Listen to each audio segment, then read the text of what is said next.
محرم کو محرم کیوں کہتے ہیں؟ محرم کی پہلی رات اور پہلے دن کے اعمال۔ امام رضا علیہ السلام نے بتایا، پہلی محرم کا ایک ایسا عمل جس سے ہر دعا قبول ہو جاتی ہے۔ محرم کی پہلی رات کی وہ نماز جو سارا سال حفاظت کرتی ہے۔ امام موسیٰ کاظم علیہ السلام محرم کا مہینہ کیسے گزارتے تھے؟ پہلی محرم کی وہ دعا جو خود رسول اللہ صلی اللہ علیہ وآلہ وسلم مانگتے تھے۔ میں ہوں سید عامر جعفری۔ ظہور اسلام سے بھی پہلے عرب محرم میں جنگ و جدل کو حرام سمجھتے تھے، اور اسی حرمت کی وجہ سے اس مہینے کا نام محرم رکھا گیا۔ لیکن اس وقت کے حکومتی گماشتوں کے کارندوں کی کثیر تعداد نے محرم سمیت کئی حرمتوں کو پامال کرتے ہوئے اس نبی کے کنبے کو ذبح کر دیا جس نبی کا وہ خود کو امتی کہتے تھے۔ لیکن امام حسین علیہ السلام اور اصحاب حسین علیہ السلام نے یہ مختصر جنگ اس انداز میں لڑی کہ سوچ اور تاریخ کی سمت کو موڑ کر رکھ دیا۔ ایک عرب شاعر نے کہا تھا کہ بڑے کاموں کے لیے بڑے نفوس ہی درکار ہوتے ہیں۔ ان میں امام حسین علیہ السلام تو بے شک ذات الہی کا ثبوت اور اس کی بڑی نشانی ہے۔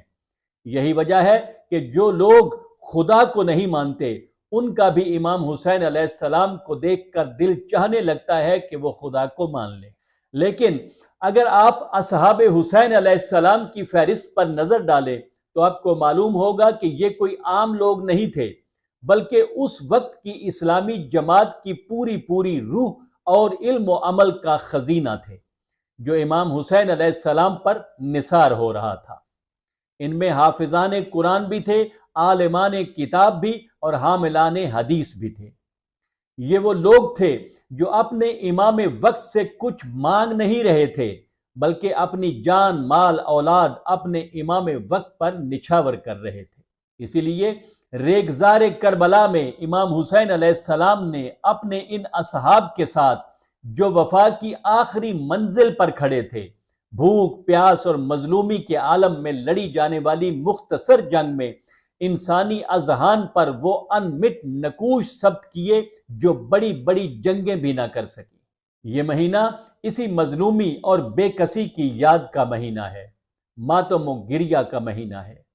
امام علی رضا علیہ السلام سے روایت ہے کہ جب ماہ محرم آتا تو کوئی شخص میرے والد بزرگوار امام موسیٰ کاظم علیہ السلام کو ہنستے ہوئے نہ پاتا تھا۔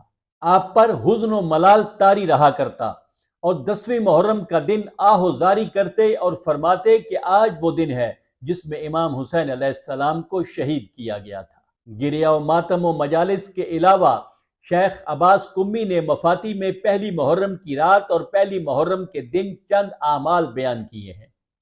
ان میں ایک یہ ہے کہ محرم کی پہلی رات 100 رکعت نماز پڑھی جائے، جس کی ہر رکعت میں الحمد کے بعد سورہ توحید پڑھے۔ اس کے علاوہ 2 رکعت نماز پڑھیں جس کی پہلی رکعت میں الحمد کے بعد سورہ انعام اور دوسری رکعت میں الحمد کے بعد سورہ یاسین پڑھیں۔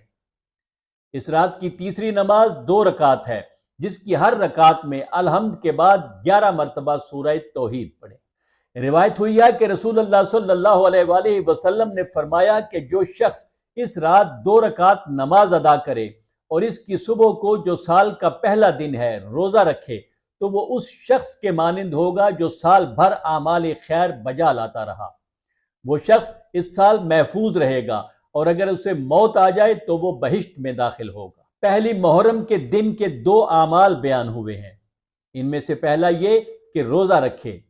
ریان بن شبیب نے امام علی رضا علیہ السلام سے روایت کی ہے کہ جو شخص پہلی محرم کا روزہ رکھے اور پھر خدا سے کچھ طلب کرے تو اللہ تعالیٰ اس کی دعا قبول فرمائے گا، جیسے حضرت زکریہ علیہ السلام کی دعا قبول فرمائی تھی۔ دوسرا عمل بھی امام رضا علیہ السلام سے روایت ہوا ہے۔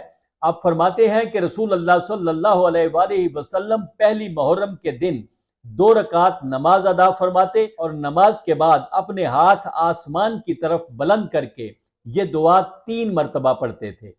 یہ دعا آپ کی اسکرین پر موجود ہے۔ انشاءاللہ پھر ملیں گے۔